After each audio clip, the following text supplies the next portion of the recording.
البارحة نعم. تكلمت معكم ولدي بعض الأسئلة. تفضل. يا شيخ أنت تعلم يعني ماذا يجري الآن من فتنة بين أهل السنة في هذه البلاد خاصة، يعني وهذا الأمر تحول عندنا إلى أمر خطير حتى أنه كثير من المساجد تفرق الأخوة فيها. فلدي السؤال الأول يا شيخ، إذا اختلف بعض العلماء أو بعض الدعاة في تجريح إذا اختلف بعض الدعاة في تجريح شخص أو تعديل، يعني بعض الدعاة عدل والبعض الآخر جرح، هل يلزم من ذلك تجريح من عدل؟ لا، ما يلزم. ما يلزم من ذلك. طيب شيخ، لا، ما يلزم، لأن الذي عدل نعم عدل على حسب اعتقاده. نعم. وإن أصابك له أجران وإن أخطأ له أجر. نعم، ولكن هو الذي عدل ما يلزم أننا نجرحه. قلت لك لا. نعم. لا يلزم. نعم شيخ. طيب نحن الآن شيخ نمر بمرحلة أن كثير من المساجد الآن الأخوة أصبحوا يطلقوا علينا يعني أننا مبتدعة وأننا ضلال، لأننا لم يعني نبدع من أرادوا أن يبدعوه أو يجرحوا من أرادوا أن يجرحوه. فهل هذا؟ نعم شيخ. إن كان ما قلته حقا، نعم، فهؤلاء اتبعوا أهواءهم. بارك الله فيك يا شيخ. والمسائل الاجتهادية، نعم، المسائل الاجتهادية ما يجرح فيها الإنسان إلا إذا خالف السلف. إلا إذا خالف السلف. نعم. القضية هي متعلقة في عين رجل شيخ، وهو أتصور تعريفه الشيخ عدنان عرعور. نعم. فهل تنصح؟ أنا أقول بارك الله فيك. نعم. لا يحل لنا نعم أن نجعل أشخاصا رموزا نعم نوالي من والاهم ونعادي من عداهم. نعم. هذا غلط عظيم. شيخ طيب هل نحن لدينا دورات؟ لأن الإنسان يخطي ويصيب. نعم. شيخ نحن لدينا هنا دورات أحيانا علمية وندعو فيها أمثال الشيخ عدنان، فهل تنصحنا بدعوة الشيخ عدنان؟ من قال لك إني أجرح الناس؟ أنا ما قلت أنك تجرح. سؤال هذا غلط منك. لا أنا أسألك. هل أنا أقول للناس لا تدعون فلان ولا تدعون فلان؟ لا أنا أسألك حتى لأنه أقول اقبل الحق ولو من الشيطان. تعرف الشيطان ولا تعرف؟ نعم شيخ. نعم، حديث أبي هريرة.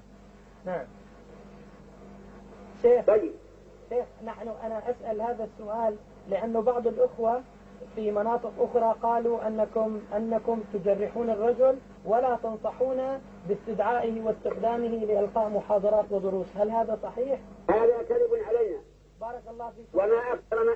وما أكثر ما يكذب علينا. بارك الله فيك يا شيخ، وهذا ظننا بكم. والسؤال الثالث شيخ، وهو مسألة يعني مسألة التحاكم بين الشيخ ربيع والشيخ عدنان. لماذا يا شيخ ما تحكموا أنتم في هذه المسألة ونرتاح من هذه الفتنة العظيمة؟ نحن الآن نسعى في هذا ونسأل الله يسهل. طيب وهل المشايخ يقبلون؟ ساعون في هذا ونسأل الله أن يسهل.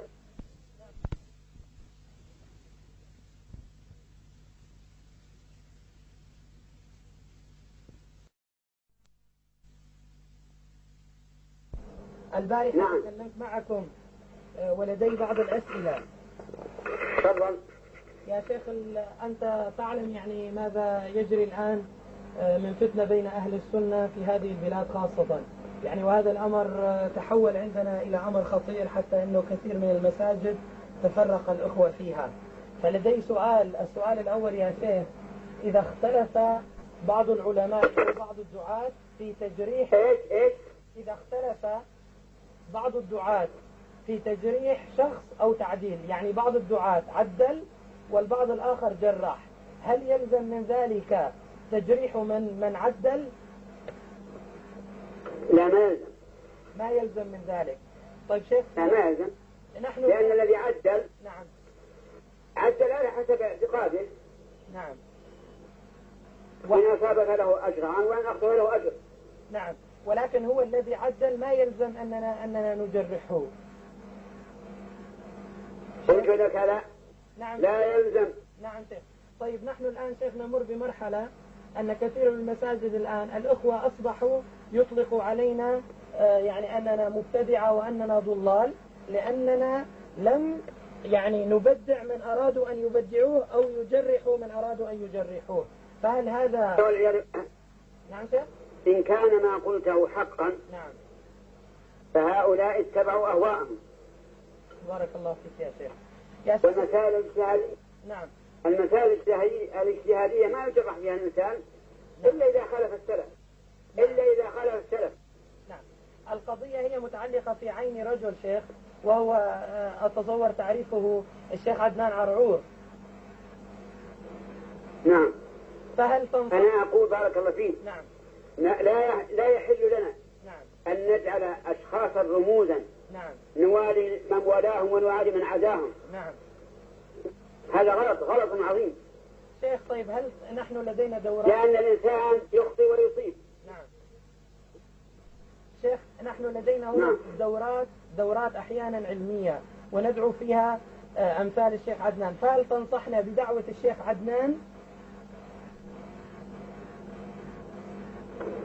من قال لك إني أجرح الناس؟ أنا ما قلت أنك تجرح. سؤال هذا غلط منك. لا أنا أسألك. هل أنا أقول للناس لا تدعون فلان ولا تدعون فلان؟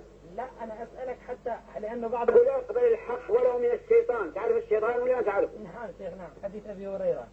نعم شيخ. طيب شيخ أنا أسأل هذا السؤال لأنه بعض الأخوة في مناطق أخرى قالوا أنكم تجرحون الرجل ولا تنصحون باستدعائه واستخدامه لإلقاء محاضرات ودروس، هل هذا صحيح؟ هذا كذب علينا. بارك الله فيك. وما أكثر ما يكذب علينا. بارك الله فيك يا شيخ، وهذا ظننا بكم. والسؤال الثالث شيخ، وهو مسألة يعني مسألة التحاكم بين الشيخ ربيع والشيخ عدنان. لماذا يا شيخ ما تحكموا أنتم في هذه المسألة ونرتاح من هذه الفتنة العظيمة؟ نحن الآن نسعى في هذا ونسأل الله يسهل. طيب وهل المشايخ يقبلون؟ يسعون في هذا